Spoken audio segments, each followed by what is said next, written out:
merupakan salah satu di antara sedikit negara di dunia yang terletak di antara dua benua, yaitu benua Asia dan benua Eropa.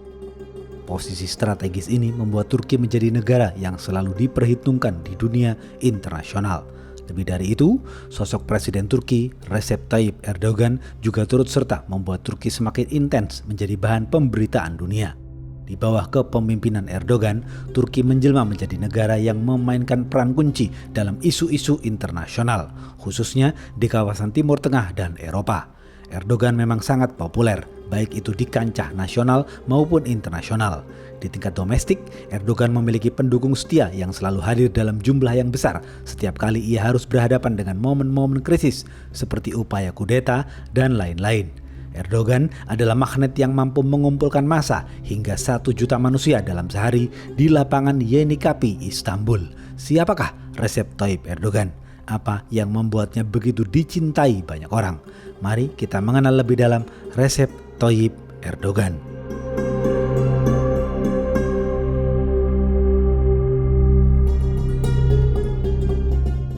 Recep Tayyip Erdogan lahir pada tanggal 26 Februari 1954 di kota Rize, sebuah kota yang tenang yang terletak di pantai Laut Hitam. Nama Recep berasal dari bahasa Turki yang berarti bulan Rajab. Nama Tayyip merujuk pada nama kakeknya, sedangkan nama Erdogan adalah nama belakang ayahnya. Dalam tradisi masyarakat di kota Rize, anak laki-laki merujuk kepada nama ayah dan kakeknya. Tujuannya agar mereka tetap mengingat leluhur mereka. Erdogan kecil tumbuh dalam keluarga yang sederhana. Ayahnya, Ahmet Erdogan, adalah seorang kapten di sebuah agen pelayaran di Istanbul. Sementara ibunya, Tanzil Erdogan, adalah ibu rumah tangga. Ahmet Erdogan adalah orang yang amanah. Ahmet Erdogan ditunjuk menjadi bendahara di kampungnya. Karena itulah, rumah Erdogan selalu ramai kedatangan tamu yang datang secara tiba-tiba. Ketika tamu datang, maka tuan rumah harus bergegas mempersiapkan hidangan. Erdogan tumbuh dalam lingkungan yang memiliki ikatan sosial yang kuat. Di kompleks tempat tinggal Erdogan, semua orang saling mengenal satu sama lain. Para orang tua mengayomi anak-anak yang tumbuh di kompleks itu. Erdogan sering menghabiskan masa kecilnya dengan bermain bola di jalanan kompleks yang saat itu masih beralaskan tanah. Sehingga ketika diterpa hujan, Erdogan dan teman-temannya berbalut lumpur. Ketika mereka kotor, salah satu orang tua memandikan mereka. Jika salah satu orang tua tidak di rumah, orang tua Erdogan yang memandikan teman-teman Erdogan. Hubungan dan tradisi masyarakat di kompleks itu sangat erat. Mereka juga sering saling mengirim makanan. Erdogan melalui masa-masa kecilnya dengan penuh kerja keras. Untuk memenuhi kebutuhannya, sepulang sekolah, Erdogan kecil kerap kali berjualan kue, permen karet, dan lain-lain. Hasil penjualan itu, Erdogan tabung hingga cukup untuk membeli buku. Sejak kecil, Erdogan gemar membaca buku dan membuat puisi. Erdogan pernah menjadi juara atas pembacaan puisi. Erdogan tumbuh dalam keluarga yang taat beragama. Ketika remaja, Erdogan dan keluarganya pindah ke Istanbul.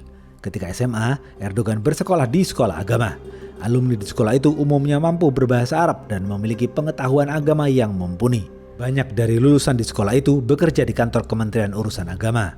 Beberapa dari mereka bahkan menjadi imam dan khotib di masjid-masjid di seluruh Turki.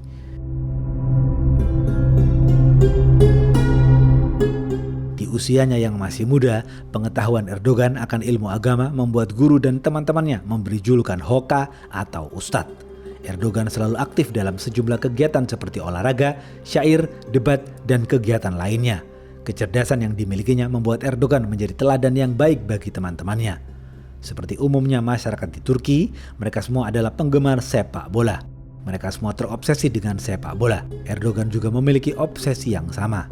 Ia bermimpi suatu saat nanti bisa menjadi pemain sepak bola profesional yang bermain di klub besar Turki seperti Galatasaray atau Fenerbahce. Selama di SMA, Erdogan aktif bermain sepak bola. Karena postur tubuhnya yang tinggi, Erdogan ditunjuk sebagai kapten tim. Erdogan bermain di posisi penyerang. Erdogan juga bergabung dengan tim sepak bola lokal. Karena permainannya bagus, Erdogan direkrut oleh klub sepak bola yang sudah resmi bertanding di Liga Turki bernama Kamialti.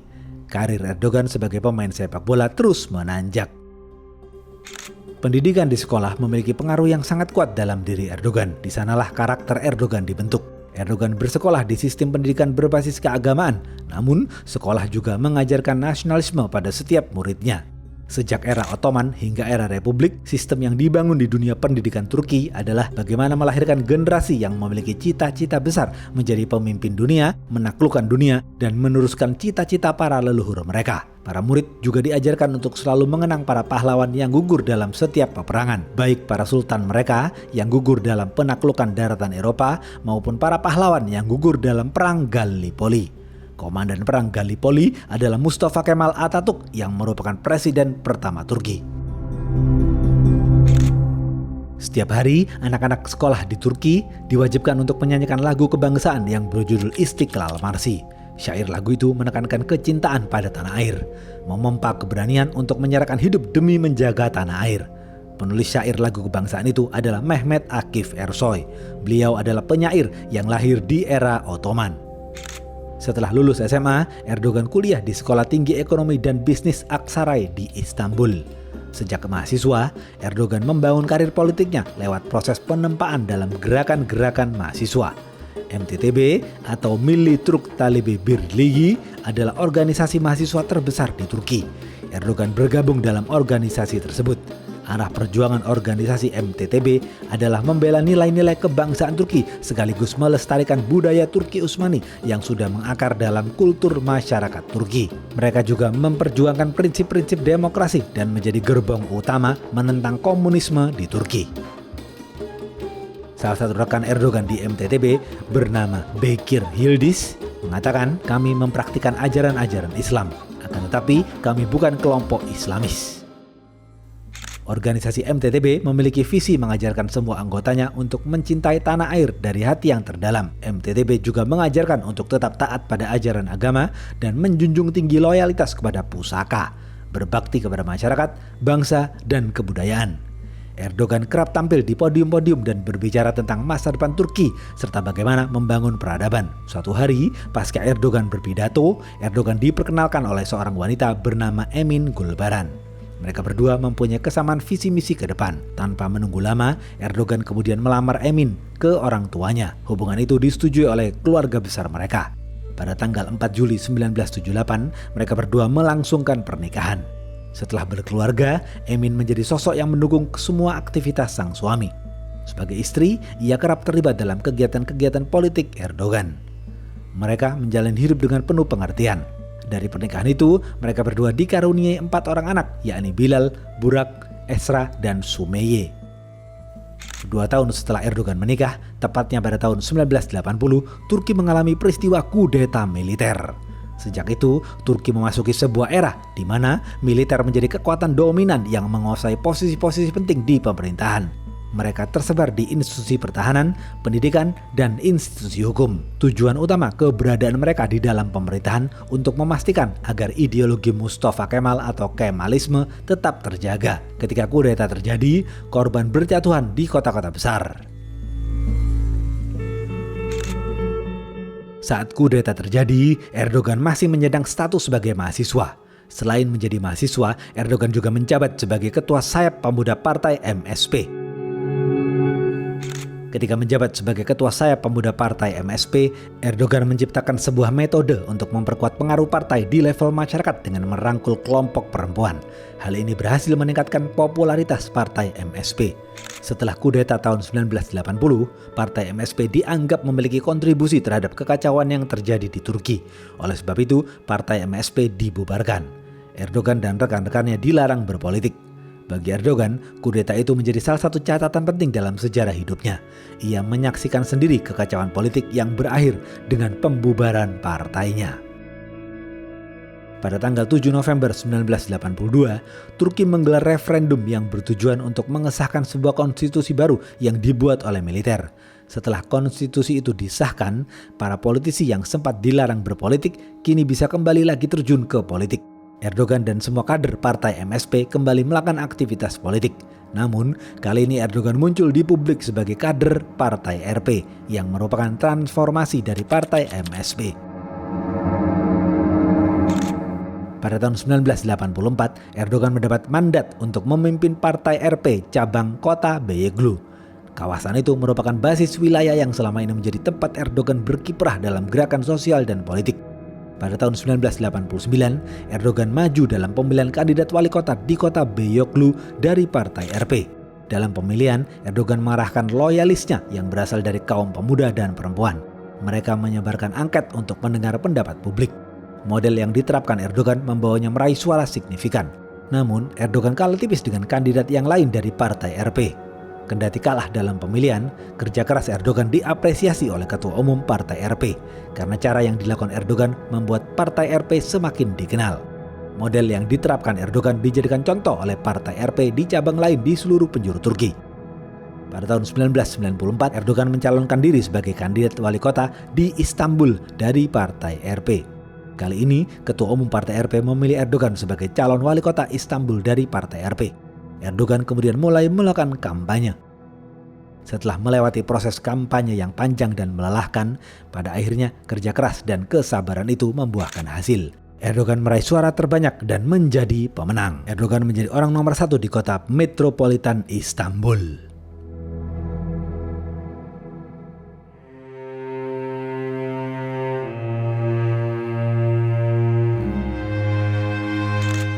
Ketika menjadi wali kota, Erdogan selalu menjadi pusat perhatian publik Turki karena kebijakan-kebijakan yang ia buat. Saat pertama kali membuka sesi sidang Dewan Perwakilan Daerah di kota Istanbul, Erdogan memulainya dengan membaca surat Al-Fatihah. Kemudian Erdogan mengeluarkan kebijakan larangan minuman keras di fasilitas-fasilitas milik pemerintah. Kebijakan ini menjadi perdebatan publik Turki, khususnya di kalangan sekuler. Erdogan membawa angin baru dalam pemerintahan di kota Istanbul. Erdogan juga membuat surat edaran kepada seluruh jajaran birokrasi di pemerintahan kota Istanbul untuk bersatu dan melupakan konflik politik yang terjadi selama proses pemilihan kepala daerah. Erdogan mengajak semua orang yang memiliki latar belakang politik yang berbeda untuk bersatu memajukan kota Istanbul. Sebagai figur yang akrab dengan dunia sepak bola, Erdogan memfokuskan percepatan proyek di bidang infrastruktur olahraga. Erdogan mengumpulkan klub-klub sepak bola elite Istanbul seperti Galatasaray dan Fenerbahce. Untuk membahas tentang visi kota Istanbul yang bisa meraup untung dari industri olahraga, Erdogan kemudian menyelesaikan masalah lainnya di Istanbul seperti air bersih dan sampah. Erdogan memasang pipa-pipa baru sepanjang ratusan kilometer untuk menyediakan air bersih. Erdogan juga membangun fasilitas pengolahan sampah yang lebih modern. Selain persoalan air bersih dan sampah, Erdogan juga memberi perhatian pada penyelesaian isu transportasi publik yang merupakan kebutuhan warga kota Istanbul yang jumlahnya saat itu mencapai angka 9 juta orang. Kebijakan yang dimiliki untuk menyelesaikan persoalan transportasi adalah dengan cara membangun 50 jembatan, jalan lintas provinsi, dan jalan tol. Di tengah banyaknya proyek, Erdogan mampu membawa Istanbul menjadi kota yang bersih dari korupsi. Sejak dipegang Erdogan, neraca keuangan pemerintah Istanbul menjadi sangat baik. Hasilnya, pemerintah Istanbul berhasil melunasi hutang yang diwarisi pemerintahan sebelumnya senilai 2 miliar dolar. Pemerintah Istanbul juga mengalami surplus anggaran karena mampu menarik investasi yang mencapai angka 4 miliar dolar. Kota Istanbul mendapat predikat sebagai kota percontohan di Turki. Hal itu menjadikan Erdogan sebagai model kepemimpinan di daerah-daerah lain di Turki. Dengan pencapaian ini, Erdogan berhasil memenangkan hati rakyat. Keberhasilannya mengubah wajah Istanbul dalam waktu singkat membuatnya menjadi bahan pembicaraan netizen di seluruh penjuru Turki.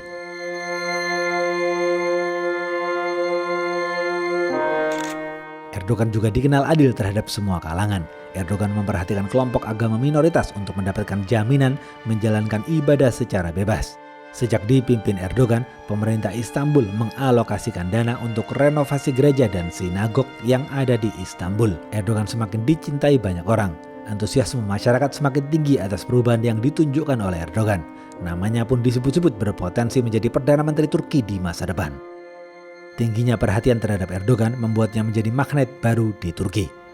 Setelah 4,5 tahun memimpin kota Istanbul, tepatnya pada Desember tahun 1997, Erdogan melakukan kampanye di kota Surt. Para pendukungnya sangat menanti kehadiran Erdogan. Kampanye itu dihadiri oleh ribuan pendukung dari partai RP dan simpatisan lain yang merasa kagum kepada Erdogan. Sebagai sosok yang menyukai puisi, Erdogan kerap menyematkan puisi dalam setiap orasinya. Minareler süngü, kubbeler miğfer, camiler kışlamız, müminler asker. Di bait akhir puisi yang dibaca, Erdogan menyebut kata takbir sebanyak 3 kali. Puisi itu kemudian menjadi perbincangan. Pemerintah menganggap puisi Erdogan mengganggu persatuan nasional karena mengungkit agama. Erdogan kemudian dilaporkan ke pengadilan. Tak lama setelah itu, Erdogan dinyatakan bersalah dan dijebloskan ke dalam penjara. Banjir air mata para pendukung mengantar Erdogan ke dalam penjara. Erdogan menjalani kehidupannya di penjara dengan penuh kesabaran. Selama di penjara, Erdogan selalu berpesan kepada para pengikutnya untuk bersabar dan menyerahkan segala urusan kepada Yang Maha Kuasa. Erdogan mengatakan, hari ini kita berpisah, namun kita akan bertemu kembali dan meletakkan fondasi yang baru.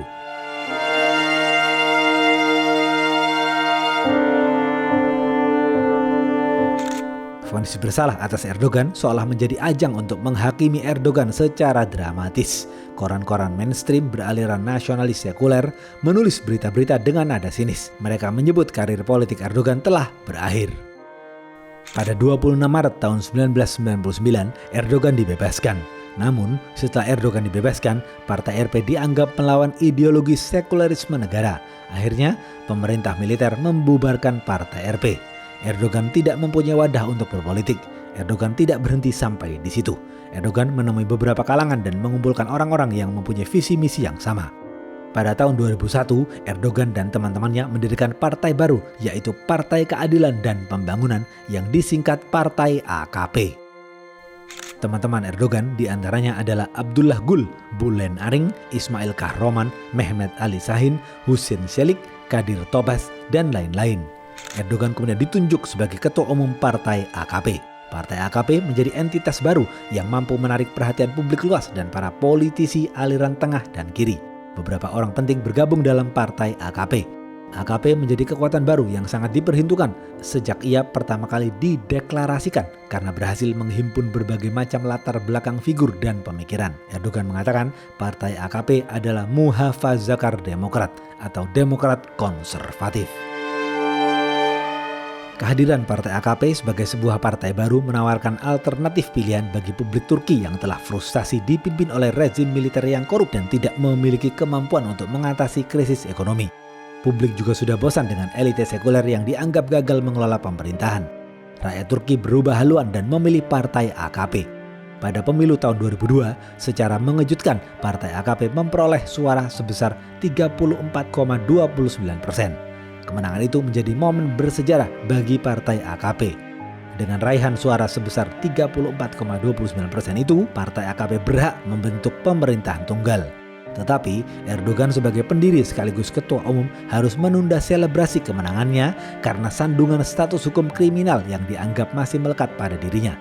Karena masalah hukum, Erdogan dilarang untuk bertarung dalam pemilihan Perdana Menteri. Jabatan Perdana Menteri kemudian diberikan kepada Abdullah Gül dari Partai AKP. Jabatan Perdana Menteri kemudian diberikan kepada Abdullah Gül dari Partai AKP. Dalam periode ini, Abdullah Gül menjadi Perdana Menteri Turki. Dalam perjalanannya, Partai AKP melobi partai oposisi, yakni Partai CHP, untuk mendukung langkah amandemen atas undang-undang yang menghalangi seorang calon anggota parlemen terlibat dalam politik akibat masalah hukum. Setelah amandemen berlaku, status hukum Erdogan yang selama ini menjadi penghalang hilang seketika. Menindaklanjuti amandemen di atas, panitia penyelenggara pemilu lantas melakukan pemilu di Provinsi Siirt pada tahun 2003. Anggota parlemen dari Provinsi Siirt bernama Fadil Akgündüz bertarung melawan Erdogan dari Partai AKP. Dalam pemilihan itu, Erdogan menang telak dengan meraih 85% suara. Erdogan resmi menyandang status sebagai anggota parlemen. Setelah masuk ke dalam parlemen, Abdullah Gül mengundurkan diri dan menunjuk Erdogan sebagai Perdana Menteri Turki. Erdogan kemudian dilantik sebagai Perdana Menteri Turki. Erdogan resmi menjadi nahkoda pemerintahan Turki. Erdogan adalah harapan baru bagi rakyat Turki. Dalam pidatonya, Erdogan mengatakan, "Kami datang bukan sebagai orang yang ingin dimuliakan oleh 73 juta rakyat, melainkan kami datang untuk mengabdi."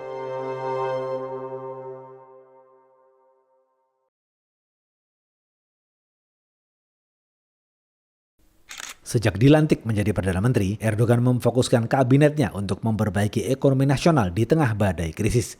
Erdogan mewarisi pemerintahan yang mengalami defisit anggaran dan utang yang sangat besar. Dalam periode yang singkat, Erdogan mereformasi bidang ekonomi, politik, dan pembangunan. Demokratisasi, transparansi, dan pemberantasan korupsi juga menjadi agenda prioritas pemerintahan Erdogan. Pendekatan ini terbukti efektif menekan laju inflasi yang selama bertahun-tahun tidak mampu diatasi oleh pemerintah sebelumnya. Kebijakan reformasi ini ditandai pula dengan penghapusan 6 angka 0 pada mata uang lira. Suku bunga yang sebelumnya sangat tinggi diturunkan sehingga mudah diakses oleh masyarakat, kelompok usaha kecil dan menengah. Hal ini meningkatkan pendapatan per kapita masyarakat Turki. Pembangunan infrastruktur menjadi salah satu agenda prioritas pemerintahan Erdogan. Bendungan, perumahan, rumah sakit, dan pembangkit listrik dibangun di seluruh penjuru Turki sebagai upaya untuk mengejar ketertinggalan dari negara-negara Uni Eropa. Pembangunan infrastruktur yang begitu masif menandai sebuah era baru dalam sejarah Turki modern. Erdogan juga membangun infrastruktur bagi kawasan-kawasan miskin baik di desa maupun di perkotaan. Erdogan juga memberikan prioritas bagi kelompok minoritas seperti kelompok Kurdi maupun non-Muslim. Erdogan dianggap sebagai simbol persatuan rakyat Turki. Para pengamat dan pemimpin barat menyebut langkah Erdogan sebagai langkah silent revolution atau revolusi dalam sunyi.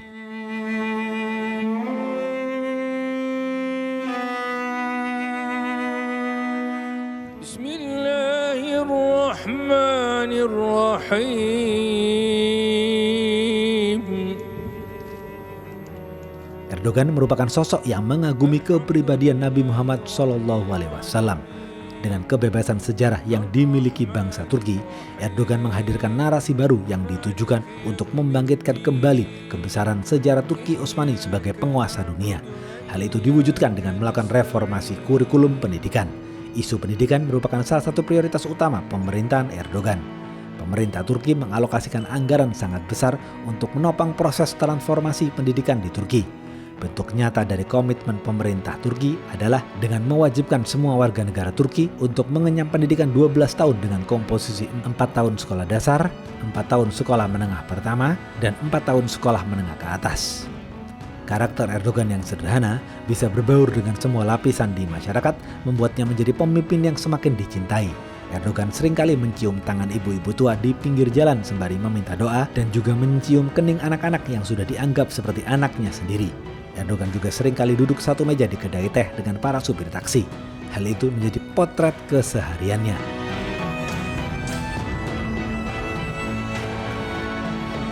Sebagai partai baru yang menjanjikan harapan baru, pemerintahan AKP memulai transformasi Turki dengan membangun landasan solid dengan cara meloloskan undang-undang reformasi yang menyentuh institusi hukum agar sesuai dengan sistem dan standar Eropa. Pemerintahan AKP juga mengubah pola hubungan sipil militer serta mengimplementasikan nilai-nilai hak asasi manusia sesuai dengan standar Uni Eropa. Tim ekonomi Partai AKP mampu menghadirkan formula baru untuk merespon dinamika ekonomi makro dengan pengawalan fiskal secara ketat yang membuat ekonomi Turki mengalami pertumbuhan yang positif. Kebijakan ini memberi dampak besar bagi para pelaku ekonomi. Para pengusaha Turki baik dari perusahaan negara maupun swasta berlomba-lomba untuk ekspansi keluar. Mereka begitu percaya diri untuk menembus pasar global kala mendapat dukungan dari pemerintah. Periode ini menandai ekspansi perusahaan asal Turki seperti Turkish Airlines, Aselsan, dan Beko untuk berkompetisi di pasar Eropa dan dunia. Turkish Airlines misalnya berhasil terbang ke 116 negara dan menjadi maskapai yang memiliki rute penerbangan paling tinggi di Eropa. Oleh sebab itu, tidak heran ketika pada tahun 2016 Turkish Airlines berhasil meraih penghargaan sebagai Best Airlines in Europe dari Skytrax. Sementara perusahaan yang bergerak di bidang pertahanan yakni Aselsan mampu menjadi penyuplai produk-produk militer bagi militer NATO. Hasilnya, antara tahun 2002 hingga 2011, ekonomi Turki mengalami pertumbuhan dengan angka rata-rata 7,7% setiap tahun. Hasil itu menarik perhatian investor asing untuk menanamkan dananya di Turki. Pencapaian Turki melampaui pendapatan per kapita negara-negara anggota Uni Eropa yang baru bergabung. Saat krisis ekonomi tahun 2008 menghantam negara-negara Eropa seperti Yunani, Spanyol, dan Bulgaria, Turki mampu bertahan dari badai krisis itu. Ekonomi Turki tetap berjalan seperti biasa. Turki juga semakin aktif mengawal isu-isu internasional dan menggelar agenda-agenda berskala internasional yang menghadirkan para pemimpin dunia. Citra positif ini turut serta melambungkan nama Recep Tayyip Erdogan sebagai sosok pemimpin dari dunia Islam yang mampu menunjukkan kapasitas bersaing di pentas global. Sejak dipimpin Erdogan, Turki menjadi negara paling sibuk di dunia karena letaknya yang berada di persimpangan timur dan barat. Erdogan tidak sekedar menguatkan Turki di level domestik, tetapi juga di level dunia. Turki juga selalu terlibat dalam setiap isu yang berkembang di Timur Tengah, mulai dari krisis Gaza, perang saudara di Suriah, gerakan ISIS di Timur Tengah, serta konflik Ukraina-Rusia. Turki menjadi kekuatan penting yang memiliki perhatian terhadap ketidakadilan global, termasuk ketidakadilan yang terjadi bertahun-tahun di Palestina.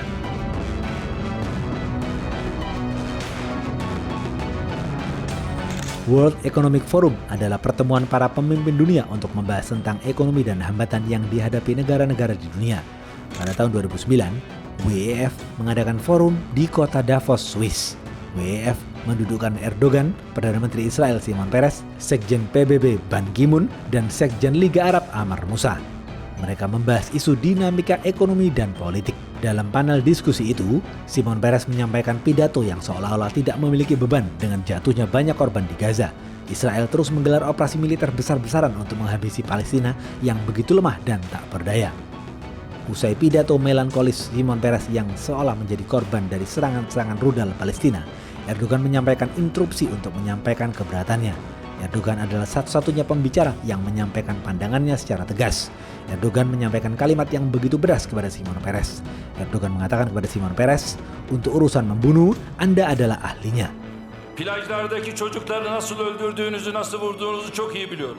Aykut devlet vasfını kazandığını belirtiyor. Bundan böyle Davos bitmiştir. Daha Davos'a gelmem. Bunu da böyle bilirsiniz. Erdogan juga mengkritik kebijakan Israel yang dianggap telah banyak melanggar hukum internasional di Gaza. Setelah mengungkapkan kritik pedasnya kepada Shimon Peres, Erdogan meninggalkan forum di tengah diskusi yang sedang berlangsung.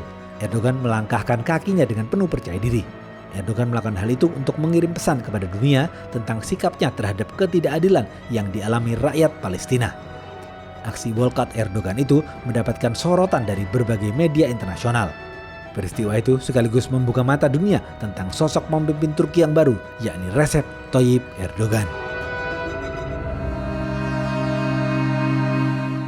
Di kawasan Timur Tengah, Turki menjadi negara kunci yang mampu membangun hubungan dengan Barat dan Timur.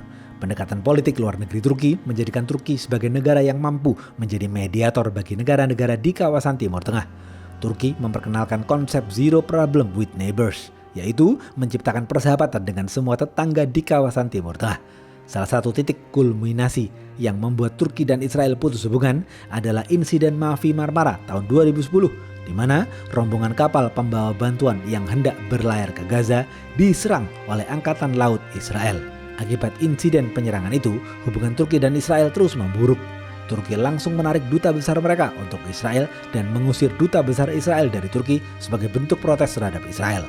Sikap keras Turki mendapatkan dukungan internasional.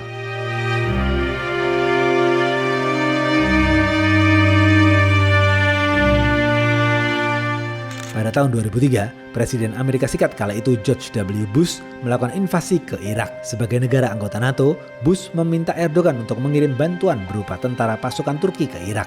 Situasi itu menjadi ujian berat bagi Erdogan. Dalam tradisi aliansi pertahanan NATO, setiap anggota diharapkan mengikuti semua skenario NATO. Namun, di sisi lain, Erdogan harus mempertimbangkan aspek moral persaudaraan sesama muslim di level domestik. Invasi AS terhadap Irak mendapatkan penolakan di berbagai kota-kota besar di Turki. 50.000 orang berkumpul di kota Ankara untuk menyampaikan penolakan keterlibatan Turki dalam invasi itu. Spanduk-spanduk bertebaran bertuliskan, "Kami tidak ingin menjadi tentara Amerika. Uang negara untuk masyarakat, bukan untuk perang. Kami menolak untuk membunuh." Dari hasil polling yang dilakukan oleh media-media Turki menyatakan, 94% rakyat Turki menolak invasi AS ke Irak. Akhirnya, Erdogan dengan tegas menolak pengiriman tentara Turki ke Irak. Erdogan tidak mau tunduk pada permintaan Amerika Serikat. Erdogan memilih untuk tunduk kepada suara rakyat Turki. Ketika Erdogan menjadi Perdana Menteri, Erdogan juga mengalami banyak hal-hal yang tidak mengenakkan di internal dalam negeri. Selama ini, pihak oposisi atau kelompok Kemalisme melarang penggunaan hijab. Kelompok Kemalis yang saat itu mendominasi posisi-posisi penting di institusi militer, kejaksaan, dan kehakiman terus memantau pergerakan politik Erdogan. Kelompok Kemalis melihat figur Erdogan sebagai ancaman yang bisa mengganti ideologi Kemalisme yang selama ini menjadi altar utama Republik Turki. Namun, hal itu hanya prasangka belaka. Partai AKP sebagai partai penguasa tidak menjadikan isu pelarangan hijab sebagai prioritas. Sejumlah peristiwa membuat ketegangan antara kubu Kemalis dan kubu Erdogan. Salah satunya adalah ketika juru bicara parlemen bernama Buleng Aring membawa istrinya yang mengenakan jilbab di sebuah acara kenegaraan. Kehadiran istri Buleng Aring yang berjilbab menjadi persoalan besar bagi kelompok Kemalis. Pada saat perayaan Hari Kedaulatan Nasional, Presiden Turki dan sejumlah petinggi militer menyatakan ketidakhadiran mereka dalam acara resepsi yang akan digelar di gedung parlemen. Mereka beralasan karena ada kehadiran istri ketua parlemen yang berjilbab. Jika ada yang berjilbab, kelompok Kemalis tidak mau hadir.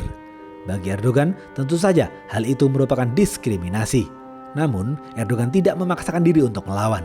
Erdogan menyindir kelompok Kemalis dalam pidatonya. Erdogan mengatakan, di negara ini, mereka yang berjilbab atau tidak harus mendapatkan ruang yang sama. Jangan sampai yang satu berlebih dan yang satu dikurangi. Semuanya harus mendapatkan hak yang sama agar mereka saling mencintai satu sama lain.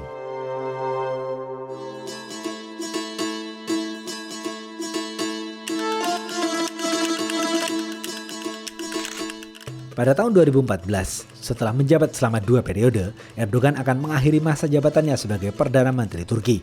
Erdogan bersama partainya melakukan gerak cepat untuk mempersiapkan regenerasi di tubuh partai AKP untuk mencari sosok pengganti Erdogan.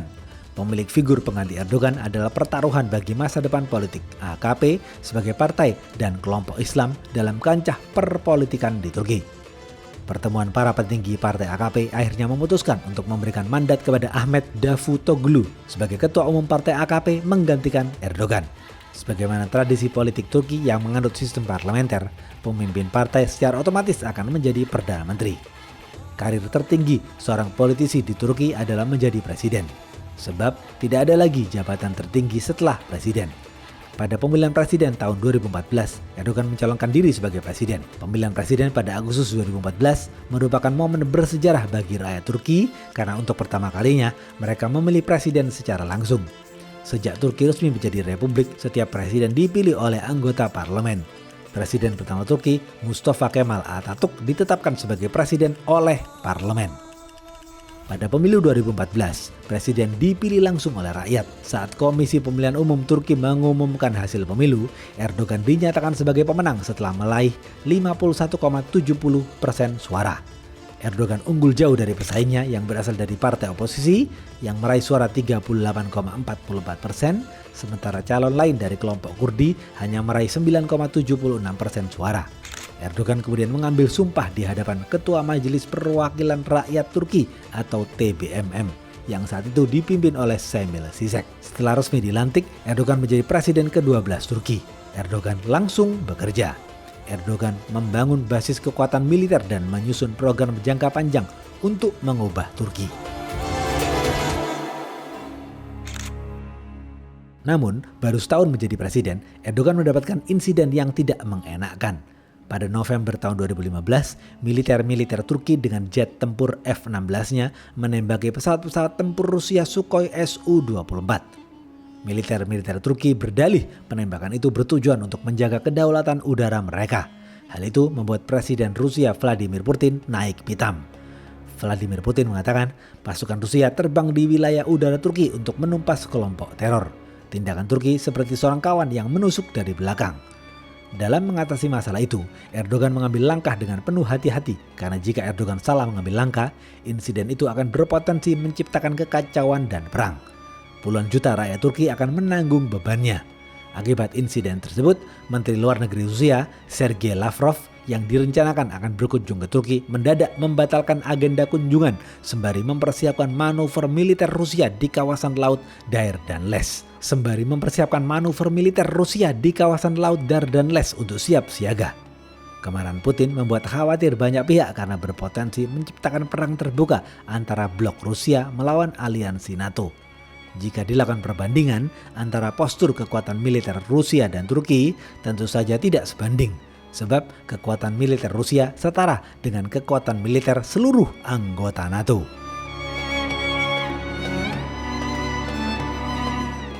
Melihat reaksi Rusia, Erdogan mencoba mendinginkan suasana dengan cara mengupayakan komunikasi langsung lewat telepon dengan pemimpin Rusia. Erdogan berusaha tetap tenang dan bertahan pada argumen awal bahwa mereka melakukan penembakan karena merupakan standar dasar dalam menjaga kedaulatan wilayah. Erdogan berupaya untuk berdamai dengan Rusia. Erdogan kemudian melakukan diplomasi rahasia. Dalam diplomasi rahasia itu terdapat 3 nama yang berperan penting. Di antaranya ada Ibrahim Kalin yang merupakan juru bicara Presiden Erdogan, Panglima Jenderal Turki bernama Hulusi Akar, dan pengusaha tekstil Turki bernama Kavit Kaglar yang sudah lama berbisnis di Rusia. Ibrahim Kalin berkomunikasi dengan Presiden Kazakhstan Nursultan Nazarbayev untuk mengupayakan pertemuan Erdogan dan Putin. Jenderal Hulusi Akar juga menggunakan semua jaringannya untuk mewujudkan pertemuan itu. Kavit Kaglar memiliki hubungan baik dengan Presiden Federasi Dagestan bernama Ramazan Abdullatipov. Kavit meminta bantuan Abdullatipov untuk mewujudkan pertemuan itu. Abdullatipov mempunyai akses langsung kepada Putin melalui penasihat Putin bernama Yuri Usakov. Tak lama setelah itu, Dubes Kazakhstan memanggil Kalin dan memberitahu bahwa Presiden Nursultan Nazarbayev telah bertemu dengan Putin. Ia menyatakan jika Erdogan sudah siap dengan suratnya, maka Putin juga siap menerima. Turki kemudian menulis surat untuk berdamai dengan Rusia. Namun, di surat itu Turki menghindari kata apologi karena Turki akan tetap pada argumen awal bahwa penembakan itu bertujuan untuk mempertahankan kedaulatan mereka. Seorang penerjemah bahasa Rusia menemukan kata yang tepat untuk mengganti kata apologi, yakni kata izvinite. Kata izvinite berarti Turki menyatakan penyesalan atas perbuatan mereka. Setelah surat itu dibuat, Erdogan menandatangani surat itu. Erdogan kemudian memerintahkan Kalin untuk segera terbang ke Kazakhstan. Untuk menuju Kazakhstan, pesawat Turki harus melintasi ke udara Uzbekistan. Nursultan Nazarbayev meminta Presiden Uzbekistan, Islam Karimov, agar mengizinkan pesawat Turki mendarat. Seketika itu, Islam Karimov memberikan izin. Pesawat yang membawa Ibrahim Kalin dan Kavit Kaglar itu mendarat di Tashkent. Rombongan Turki kemudian bertemu dengan Presiden Nazarbayev di sebuah hotel. Ibrahim Kalin memberikan surat dari Erdogan kepada Nazarbayev. Setelah menerima surat itu, Nazarbayev menyerahkan surat itu kepada Yuri Usakov selaku penasihat Putin. Tak lama setelah itu, Yuri Usakov memberi kabar bahwa surat dari Erdogan telah diterima Putin dan berhasil meluluhkan hati Putin. Setelah surat itu, dua negara tersebut memilih untuk berdamai. Momen itu menjadi titik balik perbaikan hubungan Turki dan Rusia.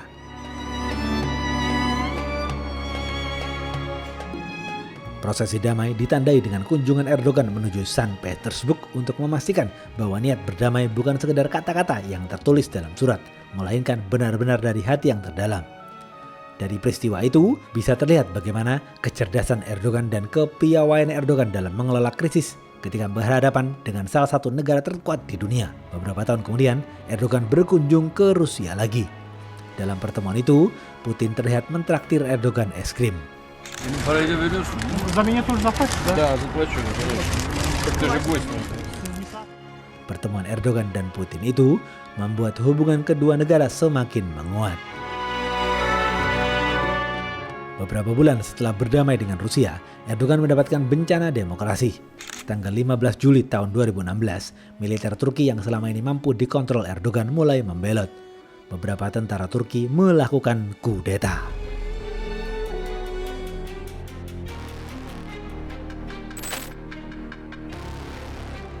Para pelaku kudeta berhasil menguasai media TV TRT yang selama ini menjadi penyambung pesan-pesan pemerintah. Mereka menyiarkan tuntutan mereka selama beberapa jam. Para pelaku kudeta berhasil memblokade 2 jembatan penyeberangan Istanbul, bagian Eropa dan bagian Asia. Mereka mengerahkan tank-tank ke jalan serta mengerahkan helikopter dan jet tempur. Mereka juga mengerahkan serangan ke objek simbol negara seperti gedung parlemen dan istana negara di Ankara.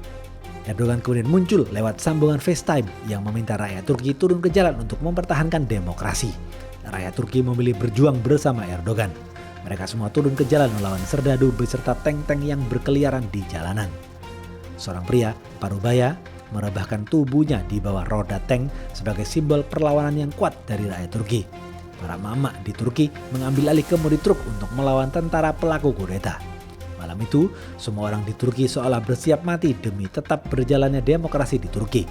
Masjid-masjid yang selama ini jauh dari hingar-bingar politik tak ketinggalan mengumandangkan azan sebagai bentuk perlawanan terhadap pelaku kudeta. Militer yang pro dengan pemerintah dan institusi polisi yang loyal terhadap rezim partai AKP juga ikut turun ke jalan. Akhirnya, kudeta berhasil dihentikan. Presiden Erdogan kemudian muncul di Bandara Ataturk dan menyatakan kemenangannya. Rakyat Turki menyambut gembira gagalnya kudeta itu. Sejarah mencatat gagalnya kudeta itu tidak lepas dari perlawanan rakyat Turki yang tidak ingin demokrasi mereka dibajak oleh militer. Mereka turun ke jalan tanpa senjata, menghadapi para serdadu bersenjata lengkap dengan tank yang telah menguasai sejumlah fasilitas publik untuk membajak demokrasi. Dari peristiwa kelam itu, 248 orang meninggal dunia dan 2.196 orang mengalami luka-luka. Sejarah juga mencatat perubahan yang dipaksakan dengan senjata tanpa basis dukungan rakyat hanya akan menyisakan korban. Di luar hiruk-pikuk perlawanan rakyat, gagalnya kudeta oleh militer tidak lepas dari sikap elite politik Turki yang tidak mengambil kesempatan dalam bencana. Hal itu terlihat dari sikap pemimpin CHP yang merupakan partai oposisi bernama Kemal Kılıçdaroğlu. Kemal mengutuk upaya kudeta yang ingin memutus jalan demokrasi yang sudah berjalan di Turki. Gagalnya upaya kudeta itu membuktikan bahwa kekuatan bersenjata tidak akan mampu menyandra demokrasi dan kehendak rakyat. Erdogan mengatakan dengan lantang, mereka, para pelaku kudeta, memiliki dolar, sementara kita memiliki Tuhan dan rakyat. Onların dolarları varsa bizim Allah'ımız var.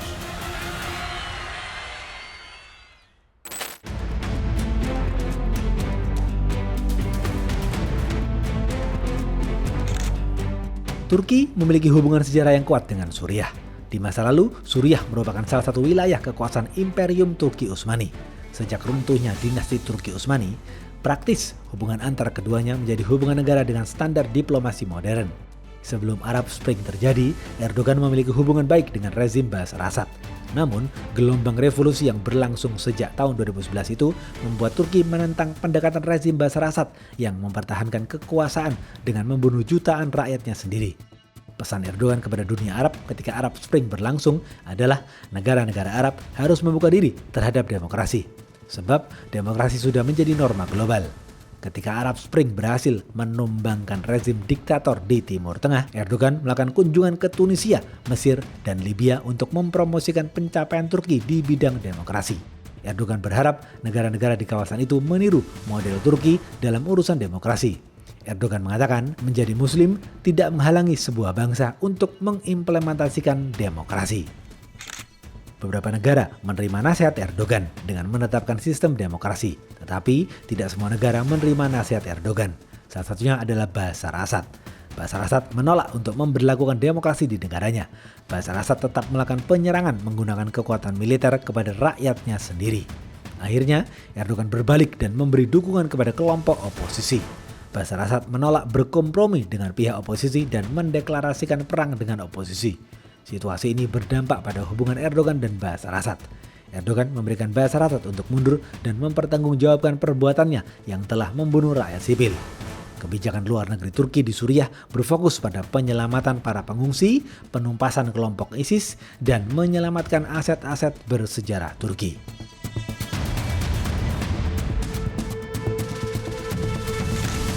Berbicara aset-aset bersejarah, Turki memiliki sepetak tanah yang merupakan peninggalan besar Turki Utsmani di wilayah perbatasan Turki dan Suriah. Dalam sebuah perjanjian tahun 1921, Turki diberi wewenang untuk mengontrol sepetak tanah itu.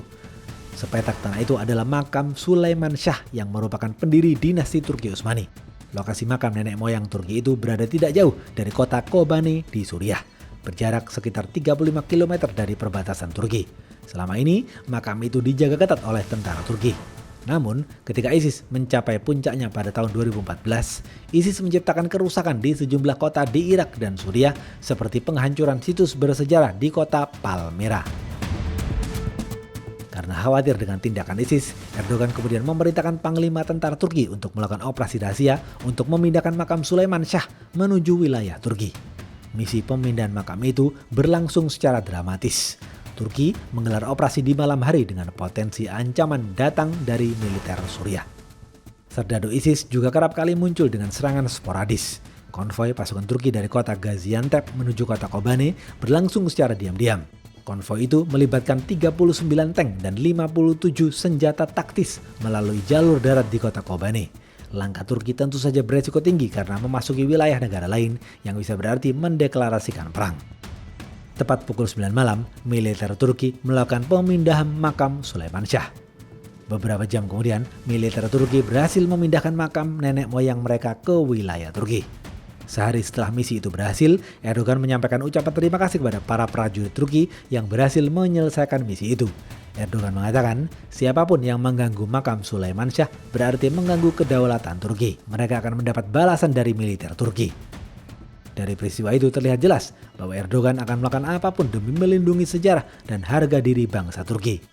Menyelamatkan sebuah makam sama artinya dengan menyelamatkan kehormatan bangsa dan negara, meskipun berpotensi menciptakan perang. Turki melakukan operasi itu dengan penuh persiapan. Atas keberhasilan operasi itu, Erdogan menunjukkan derajat kekuatan militer Turki di kawasan Timur Tengah dan sekitarnya.